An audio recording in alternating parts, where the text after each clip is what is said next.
Hello, welcome back to Earringers. Today I'm here with Studies of the Starcross. Thank you guys so much for joining us. Could you introduce yourselves real quick? Hi, I'm Connor. I'm the drummer. I'm Chloe. I am one of the singers and rhythm guitarist. Hi, Anish, guitarist. I'm Andrew. I'm bass. Okay. So one of the genres you guys characterize your band is as math rock. Many people don't know what that is. Could you clarify what would you identify that as? So math rock is like, it's just like kind of like a more like, it's like heavy-ish. It comes out of like hardcore music. And a lot of it is using like odd time signatures and interesting rhythms and like a lot of them have like polyrhythms and like it's also derived out of like Midwest emo, so it has a lot of those type of sounds. Yeah. And as a math rock band, what is your guys' opinion on the new wave of emo? Do you want to answer this? I think new wave emo is definitely taking a lot of inspiration from older music and at the same time introducing some new aspects of music that are more common in different industries or different types of music. I know Billie Eilish is doing like some pop music with emo influence, and then there are some bands who are taking some of what Billie Eilish is doing in her vocal lines and moving that over to their music. So a lot of cross collaboration across different types of genres, and I think that's something we'll continue to see as we move forward. And what are some of your guys' goals when it comes to creating your own sound? I mean, for me at least, it's really getting like, well, a lot of it's like good recording technique. I mean, I kind of use the band as like an entryway into like how to like mic up like really loud bands because we're really loud. But for sound, I think it's definitely like getting like a cohesive like kind of thing with adding like more like influence from outside, like a lot of synth work we're kind of trying to work on, and like just getting like really like tight, you know, like all the rhythms and stuff like that. You want to answer? I can see something. Oh. So sorry. I think with our music, it's just kind of having fun because I don't think our band really is one sound because we all come from different music backgrounds. Like I know, like I'm like a classical pianist, and then like, you know, you actually come from a completely different genre than that. And so I think it's just having fun. And also, math rock is the closest I'll get to ever being a STEM major. Yeah, we got like for like backgrounds. I mean, I'm both metal and I'm also a DJ. I mean, she's classical piano and like pop. He's like R&B and also like kind of metal, and he's like a hardcore jazz. So it's really fun. Yeah. Nice. It's a good used blend of all your sounds. So you guys perform a lot of covers. What's your favorite song to perform and why? Do we have a consensus? I guess my favorite Spy Dolphin. I think that's when everyone sees us live, I think that's the one that like people kind of know us for. That because we try and make that like the best cover we do. But yeah, I really like Spy Dolphin, and I think I like Francis Forever. We do Francis Forever by Mitski, and I think that one's really good. I think anyone want to answer? Yeah, I also like Spy Dolphin. My favorite part of playing with the band is just like when we're all aligned and like rhythmically aligned on a particular beat, and Spy Dolphin is kind of a more rhythmically complex song, and that one took a lot of practice for us to get down to. So seeing like kind of like the fruit of all of the practice come together in a musical sense is very satisfying. So I really like playing that song. Oh wait, I have a favorite. I just thought of one. It's an obscure song. It's by Bent Knee. It's I Don't Love You Anymore. That song we can just go wild, go nuts on that, and it's very fun. Do you have one, Andrew? I just like Spy Dolphin. That's like. I like Spy Dolphin also. Oh, and Thank You for the Venom. I love that one too. We tend to do that as a closer. It's really good. Nice. Okay, speaking of covers, when can we expect your guys' first single? I'm gonna try and get everyone in the studio in winter quarter, so like in the next like couple months. I mean, but a lot of the songs we do are essentially just full band versions of songs we all release as solo artists. I mean, a lot of the stuff on like ear songwriting camps. I mean, one of the ones you're gonna hear tonight is mine, it's my song and my Andrew's song, but it's called Mine. That's on songwriting camp, and then we have a couple ones that are unreleased songs from our solo stuff, or it might just be released as band stuff. And what has been the hardest obstacle or struggle that you faced so far in your musical career? Time management. We're all really busy, especially him. She has like grad school stuff, and then like I'm like the least busy, and all that time management and transportation, because like none of us drive except for Chloe and Hannah, who can't be here today. So, anyone else want to answer that question? What do we struggle with the most? Oh. I don't know. We're all pretty swag. I'm like genuinely trying to think. Do you guys know anything? Yeah, just general band logistics, like Connor said. We all have a lot of fun when we're together and when we're playing, but getting us all in a room together and having enough time to really dig into the stuff that we want to dig into is just the challenge. And that's just something that comes as a consequence of a university environment, too. Everyone's doing different things, right? So, yeah, I would totally agree. I gotta stop giving us so many assignments. Okay, true that. So who would you guys say as your guys' greatest musical influences? Anyone want to start? I have to think. Take it. You need to answer first. Is this individually? Yeah, Yeah, individually. Individually. Let's see. So, like we said, we come from different genres. I would say my background is, I think primarily progressive rock. I've been getting into jazz more recently, but it's like pretty recent because I just started getting into the more academic stuff. But yeah, progressive rock. Like starting off getting into rock, I was like more into blues rock stuff. Eventually, I got more into prog, branched off from there.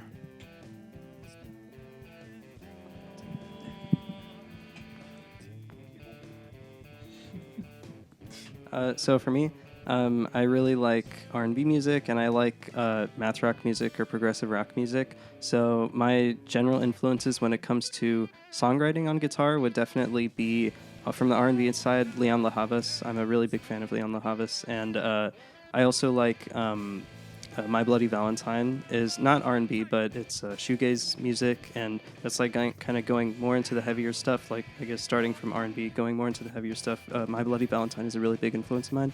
And then lastly, Chan, which is like a math rock band, instrumental band, and their approach to songwriting from a guitar perspective is really inspirational. And just learning the first couple of their songs that I ever learned just like brought my guitar ability up so much. So I have I'm very grateful for that band's existence. Okay. I grew up with a lot of like dad rock in my household. Like I'd wake up to Journey and the Eagles every day. But I also just Lady Gaga. I probably like listen to her religiously. And then in the recent years, because I grew up in like a dad rock household, I kind of viewed like pop as like, oh, you don't have talent if you do pop. And like luckily in the recent years, I've kind of strayed away from that and really embraced a lot more pop idols that are like unapologetically pop. You know, Rina Sawayama, Remy Wolf have kind of grown into my influences. Sean is like a hella influence.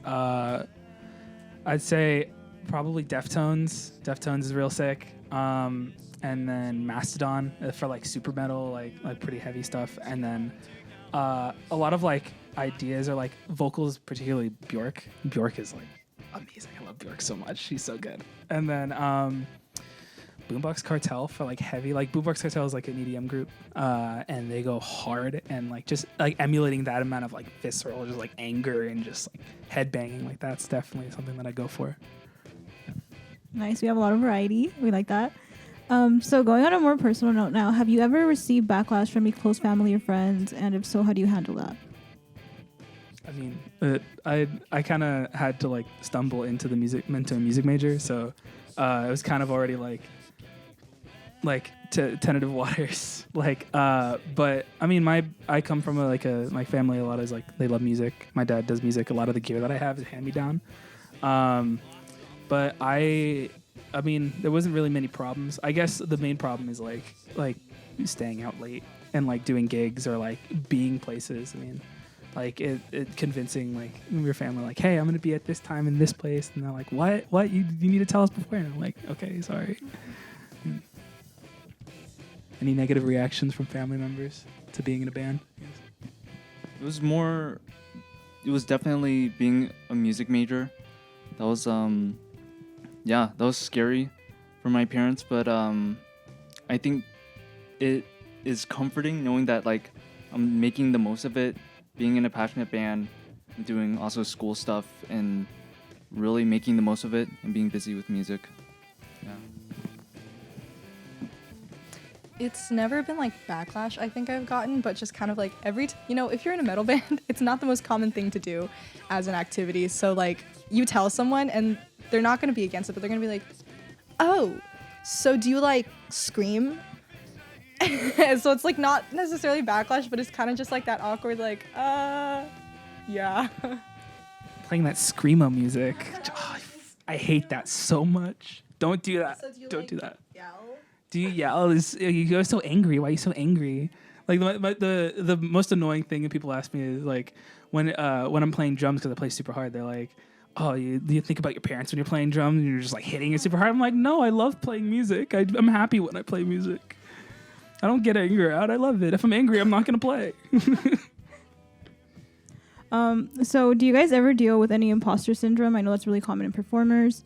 If so, how do you deal with that? Anyone want to start this one?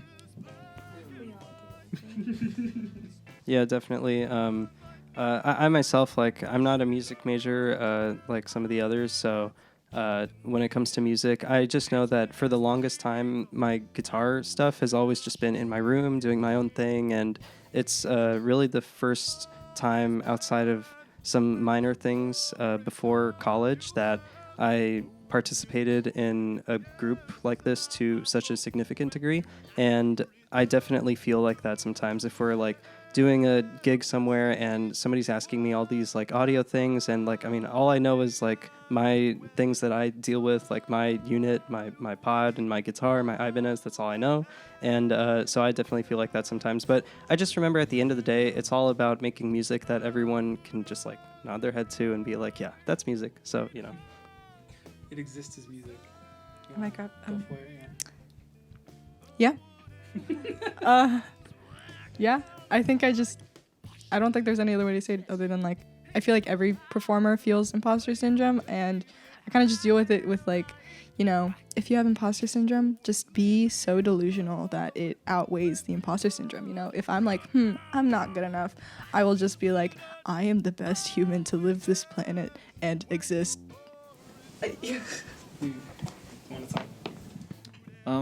I feel imposter syndrome everywhere except in this band. Like, this band is the solution to imposter syndrome, because like there's so much freedom, and because we're able to be so versatile, we're open to playing different things. Like, I love it's very liberating to play in this band and write and work with this band. It's awesome. I love you, man. Every waking moment of my life is imposter syndrome. Honestly, like, it sucks. It really does suck. And it's like when you don't have time to think about like how that affects you mentally, like you just kind of have to go with it. I mean, this week is like really like big for me because I'm doing a lot constantly. Like, we have like 2 more gigs after this. I have to film tomorrow. We're filming tomorrow. So like I'm overworked. So I'm too overworked to even think about imposter syndrome at the moment. But the second I get like any time to myself, I'm just like, I suck. It's just like, but I know that like a lot of my friends support me. These guys have been like, these guys amp me up hella hard, and like I never feel like unwanted out of you guys. Was that a pun? Sure. And Amp you up. yeah, amp, yeah. But yeah, I mean, it affects me mostly in my solo work. I think with these guys, I mean, they're really good at like keeping me stable. Yeah, I love that. I can tell you guys are really connected. You guys probably spend a lot of time together. So what do you guys like to do on your free time? More music. Music all the time. Now that I'm a music major, I'm only doing music 90% of the time. And then also, I mean, I do a bunch of other stuff, but I don't know, hang out with these guys whenever I get the chance. I was gonna say Minecraft. Minecraft, I mean, yeah. Video games. I don't get very much time for video games anymore, but like just more music, solo stuff. And then I'm making a video game with a bunch of people in another club here at UCR, which is really, really cool. Check out GameSpawn, please. We need more people. That's really fun. It's also really stressful because like I'm a team lead, so it's like my video game. I'm writing it. We're like making it. It's crazy. But yeah. Other than that, like I'm constantly working all the time, so no free time. Minecraft, yeah. Just Minecraft. Yeah, just more music stuff. And sometimes Connor will reach out to me and be like, you know, there's a track I'm working on and I just want someone to play guitar on it and it's going to be you. And I'm like, okay, yeah, it sounds good. throw it to you at the last minute. Yeah, and it's so much fun. Yeah, so I really like working with these guys and doing more music stuff. Yeah. Same as you, except the making the video game bit. I just play music or games. Stardew Valley. That's it. That's my life. Stardew Valley, Harvest Moon type. Yeah. Video games, we're nerds. I love that. Have you guys ever had a like really memorable fan encounter that you guys just absolutely love? We have one. Story. So we're just like a bunch of college people that just decided to do this for fun and then play around campus. And then one time I was at the local mall, like Tyler Mall near campus, just getting a Starbucks, and then they're like, "You're from Studies of the Starcross," and I'm like, "What?" We never really kind of made this to be famous or anything, so we never really expected to have anyone like be like, "Wow, when's your next gig?" So that encounter was like kind of like, oh my goodness, we exist. People perceive us. When I heard that story, I was losing my mind. I was like, what? On the Reddit page. Oh yeah, Reddit page. Someone asked us. So we were performing for APSP, right? And someone asked like, "Hey, who is that band playing Black Sheep?" And we're like, "That's us." And I sent the Reddit link in our group chat. I sent the Reddit link, and I was like, "Guys, someone asked about us." And then we're just fawning over this one post on Reddit. It was amazing. We had a bunch of upvotes too, so it was really cool. So you mentioned that you didn't do this to get famous, which I love. What was like the intention behind starting this band? It's a backing band for like our solo projects. A lot of us do our solo stuff, and then also just it was you guys had the band already. Chloe wasn't in. I came in like later. Like it was like the.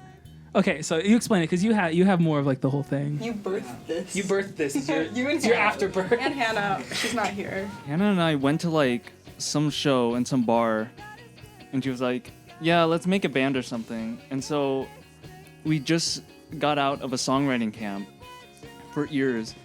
Hannah and you were in the same group. We were in the same group. Yeah. You made mine. I didn't know it was that recent.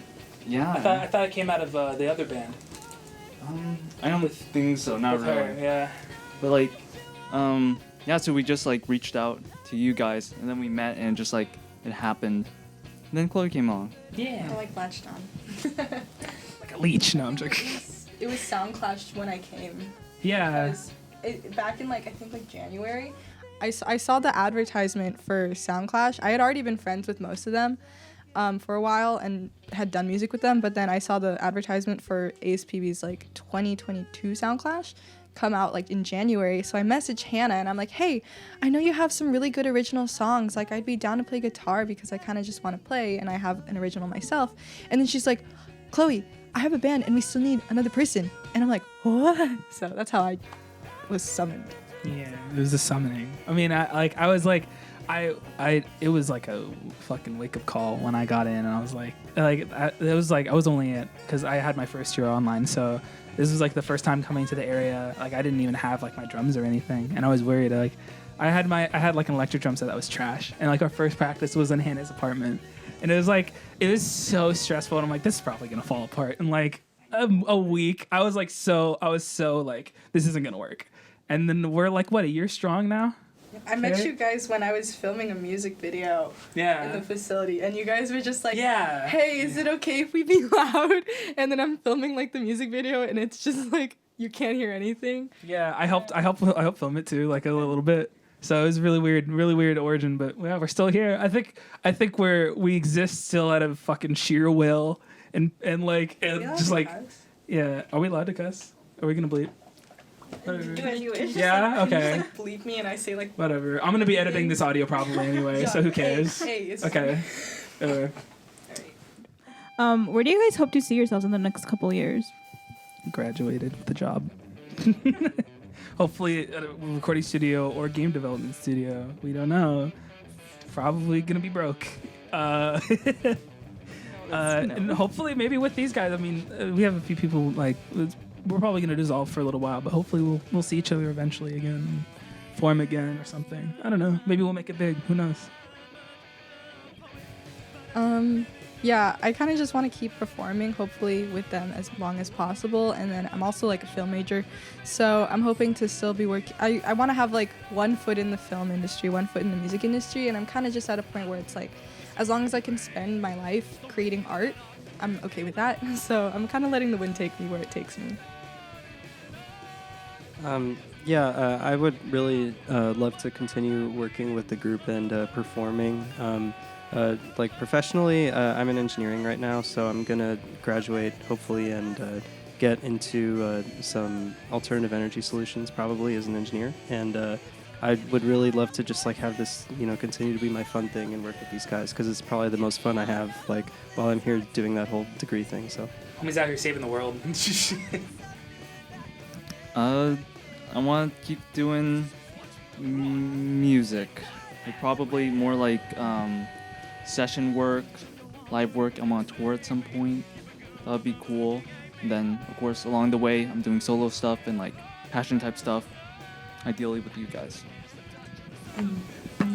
Music. No, like that one Monkey. Okay, so before we close this off, I just want to ask, what's one final message you'd like to tell your followers? What followers? No, to any future people or current people, hello. We love you and thank you for supporting us, Mom. If we have followers, you're so swag. Like epic gamer mode swag. Bruh moment. Yeah. We're so Like I'm just gonna talk to myself in the future because I'm probably just watching this casually on YouTube or something. If anyone has watched through to this point for us, thank you. And just one last thing I did want to say about imposter syndrome, since it did come up, and I have an opportunity to talk about it. One thing that I've heard from a really close sort of guidance person or advisor in my life and in engineering is if you do feel like you have this imposter syndrome feeling, it's probably you can take it as a good sign because it's a sign you're expanding, you're getting out of your comfort zone, because you wouldn't feel that way if you were doing something that was safe or not risky. And sometimes risk is good in life, and if you want to continue to propel yourself forward in some particular thing and you feel that imposter syndrome, you can just take it as a sign of that too. So yeah, that's just one thing I would want to say about that. You're gonna make me cry. I'm gonna cry, dude. Let's see. Once we release music, you can loop it. So stream it on loop. You can do it at low volume, overnight. Yeah, do it 24/7. And then if we ever release merch, I would prefer it if you bought it in bulk. That'd be great. Buy it and give it to Goodwill. Get us out there. Thank you guys so much for joining us, and I can't wait to hear you guys live. Thank you.